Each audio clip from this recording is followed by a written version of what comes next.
Once again, making a video. Yeah, kind of discouraged. Um, it's made some good videos, I think. And, I looked at the last video and it's like got 5 likes and 7 dislikes. And you're like, what the hell is this shit? But whatever. Actually, I was already despondent before that. But, it's sort of the nature of life, actually. These days, the patterns. And, you just kind of get, tired of it. But anyway, it's another one of the experiences you have. Another one of these, whatever, good day, good hour, bad hour, blah, blah, blah. So the funny thing was, the part that makes it interesting, is I was basically saying to myself, okay, I gotta quit listening to Anna Conavad videos, just quit listening to maybe even conference report, maybe just take a whole bunch of people and take them off my list for a week, and just not be distracted by these conversations. Basically, they force the redundancy. They force, you have to keep going over and over, but you can't get anything rolling. Because you can't establish any premises. So, and then here, Andy makes a video where he outlines some premises that are quite agreeable, and I'm going to rephrase them more precisely, but regardless, good premises. All right, you're alive, you're conscious. Well, I didn't say the alive part, but whatever, doesn't matter. And you basically have 2 kinds of experiences. Yes, let's do that again, and no, let's not do that again. Good, bad. And the way he phrased it, there was the possibility of including also that one of our experiences is experiencing other people's experiences. We react to what they experience. And that's another piece of our experience. But anyway, the point was how much of the value of these experiences, presumably, how positive or negative, how much they are things I don't want to do that again, or I really don't want to do it again, but if it happens, it's okay. All right, that kind of thing. Okay, the value in terms of never again, Holocaust, and whatever, that kind of thing. So, and that's a good conversation starter. That's a good place to say, okay, we've established the existence of this value thing, that the experiences are the things that create the value. It doesn't really matter why you feel good or why you feel bad. It just matters that you feel bad. So that sort of establishes, from my perspective, the place to start with doing the math. So I find that useful. So there, Andy came through for a change and provided something solid. And the another irony to it is, though, but it's so goddamn simple. Duh. And now, he's probably going to pervert it into some sort of I don't mean, and then it's going to turn into all crap. But we'll see what we can do with this placing of value on top of the explicit value stated in the premise. All right, so if we negate causes as being relevant, and we negate the existence, like in his first way of phrasing it, he phrased it without an I experience I, blah, blah, blah. And the second time he included the I. Now, presumably there was no intent there, but it sort of is important. Because, again, it has to be about, in the world, experiences are experienced. And then we start doing the math. Because, again, none of these issues have any meaning in an island context. None of us live on the Enterprise. None of us exist on an island separated from a society, separated from interactions and implications of our behavior. So quite obviously I could bring up birth control, for example. Well, if nobody exercises birth control, it's the failure of the commons kind of thing. Then yes, the growth rate is unsustainable and you all die. So obviously as individuals, you could all say it's not a value problem, but obviously as a group of individuals, it's a huge value problem. You breed yourself into non-existence. So that has to be an element of this math, is the recognition that it's experiencers experiencing, and that they experience things they would like to do over again and things they wouldn't like to do over again. Okay, the things they think are good to do and things they think are bad to do, that aren't worth doing, shouldn't be done. So there's lots of obvious stuff we put in those categories, like molesting a child or whatever, blah, blah, blah. Stuff that just falls in there really easy, being slowly burned to death, whatever. And the rest of it then is going to be in these categories of weight.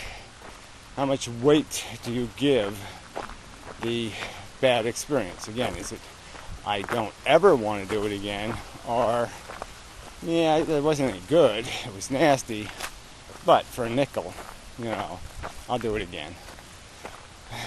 That kind of thing. So value less versus value weight. So that's another important constituent that has to be added into his sentences, is that value is weighted. Now, and his question is, can we change the weighting of the value? And I guess quite obviously we can, in the sense that what we're doing is rather complex math, and anybody can, erase a number or turn a 3 into an 8. We can play lots of games with numbers and perspective, and we can relativize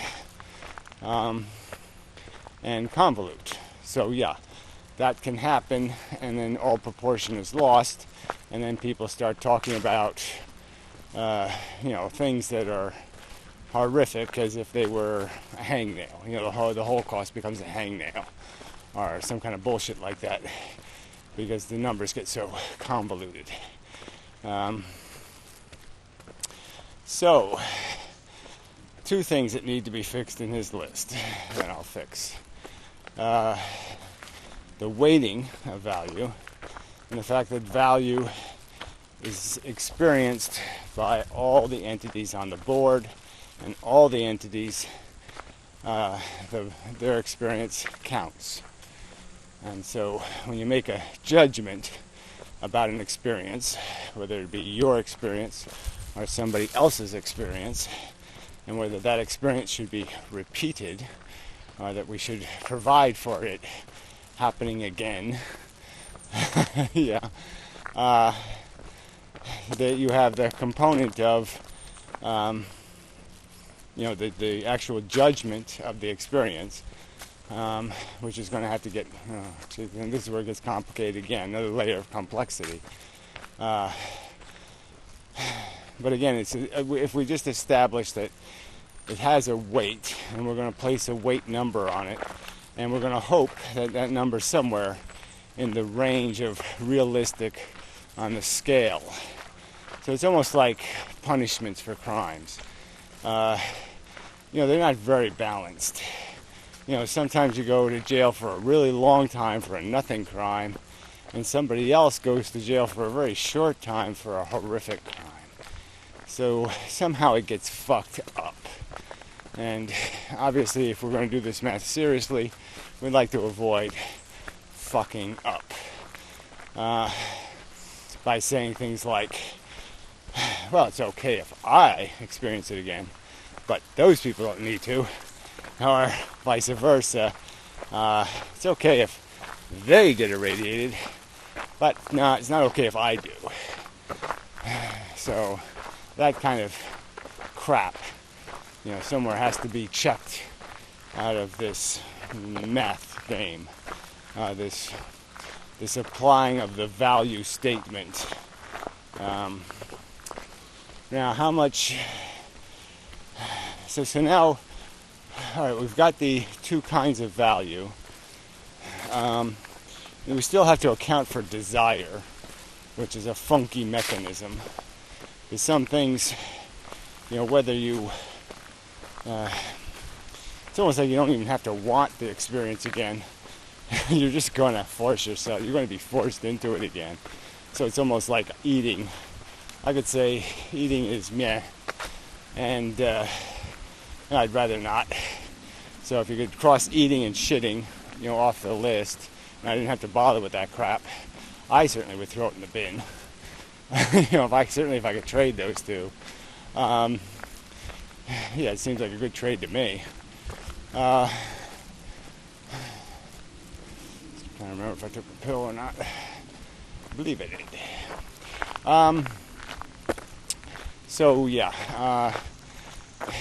thought of eating, thought of pill. Anyway, yeah.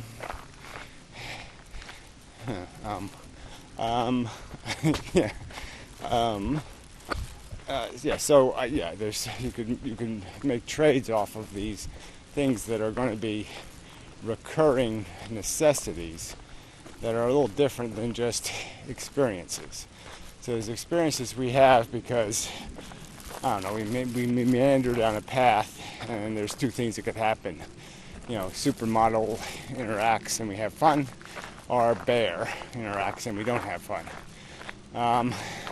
And there's experiences that we sort of know the calculation of them. They're predictable, and they are provoked by an element of necessity. You have to go to the bathroom. Yeah. And if things don't go well in there, kind of thing. But anyway, those experiences can't necessarily be avoided. So some of these experiences are required, even though they're bad. They're going to happen. Some acknowledgement of that fact has to be put into this math. I think that's the later math, actually. So I think this is a good start. I have the premises I need, anyway, the concessions I need, which are that we are conscious.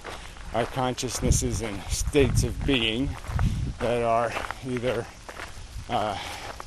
perceived to be worth re-experiencing or not. I think that's a good way to put it, re-experiencing. Experiencing again, having more of, that kind of thing. And if we take out cause and just judge the experiences, it makes it a lot easier to judge, to balance these experiences, put them on a scale that's fair. And some of that will seem very unfair, I suppose. Just because some experiences are a lot less bad than they could have been, if they were traditional or typical. I mean, theoretically, you get run over by a car, fall into a coma, wake up a week later, and feel okay. And so getting hit by a car was really just being asleep for a week, which might be inconvenient, but then everybody's going to be taking care of you and bringing you soup and, blah, blah, blah, and talking to you and finding you interesting for a change and all of that shit. So, the benefits of getting hit by a car might be very high, because experientially you didn't get the full treatment. You got the fairly benign experience. So when we put things in categories, this is another part that makes it a little bit tricky. It has to be some sort of generic average of some category of experience that we presume to be talking about, not some extreme version, some extraordinary version, some less typical version. There's the bird. So, okay. I think this is enough of a okay, we have premise video, and then I'll get to answering the more direct question: can we change the value?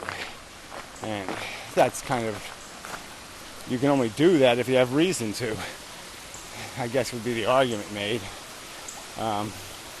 Can our opinion of somebody's credibility change? Of course it can. Can our understanding of the value of a TV show change? Of course it can. We can learn more information. Can our opinion of somebody, yeah, I mean, it's so easy for these things to change. So of course it can change if we're informed that the experience has some hook, some value hook on it. That changes it into something less bad, or more bad. Yeah.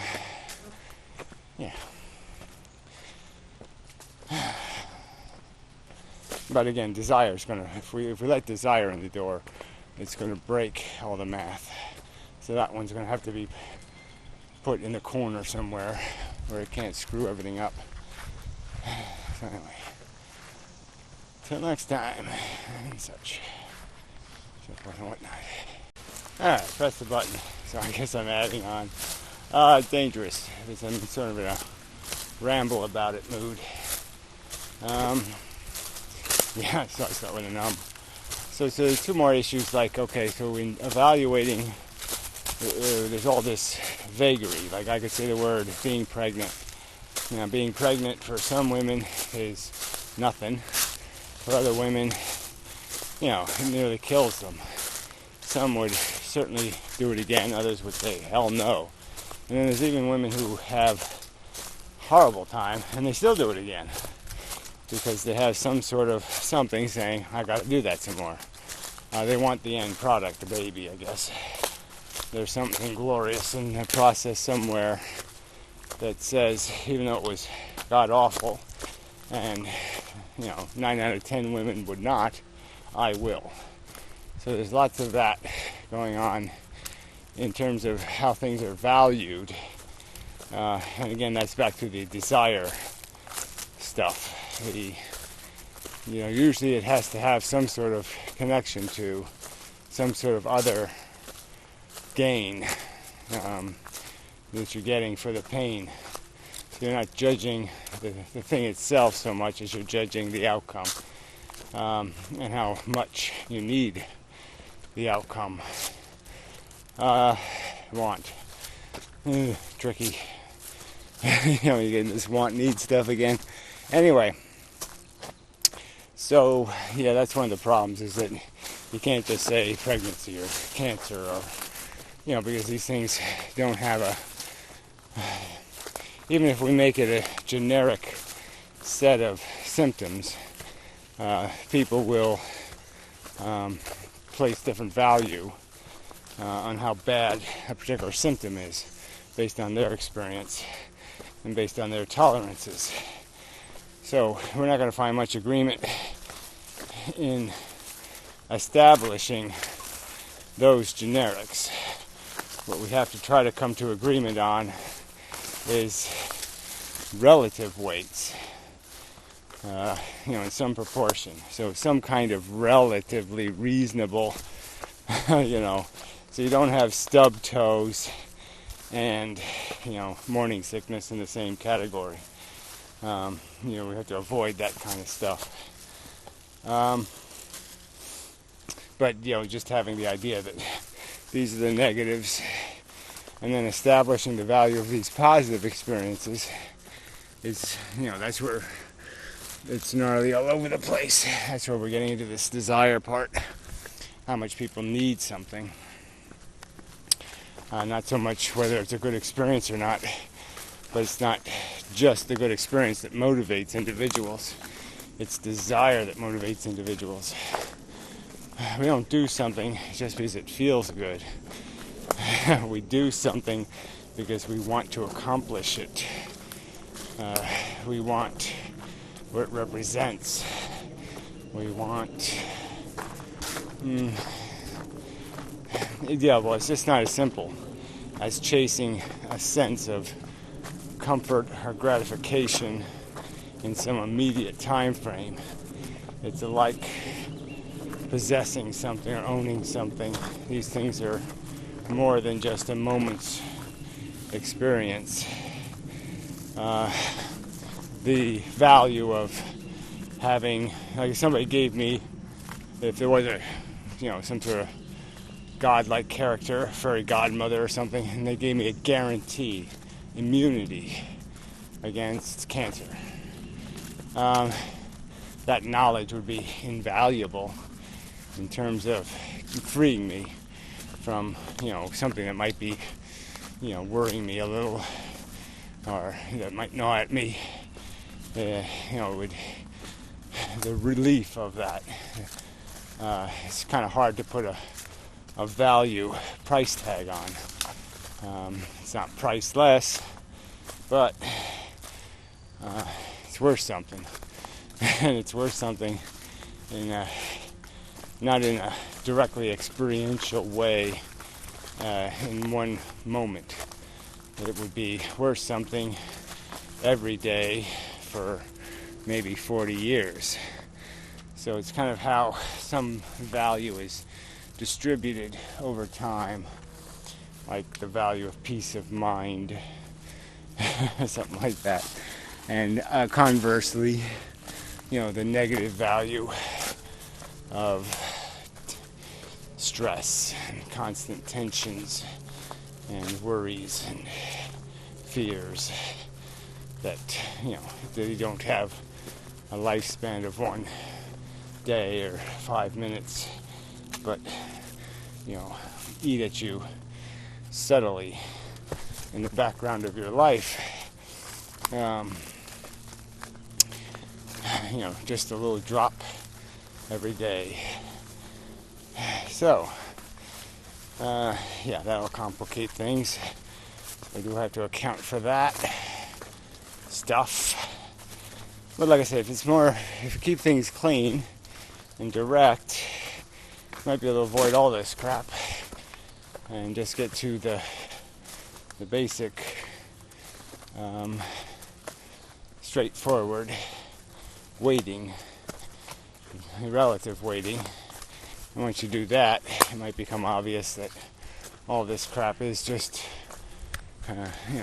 notions in the head and such.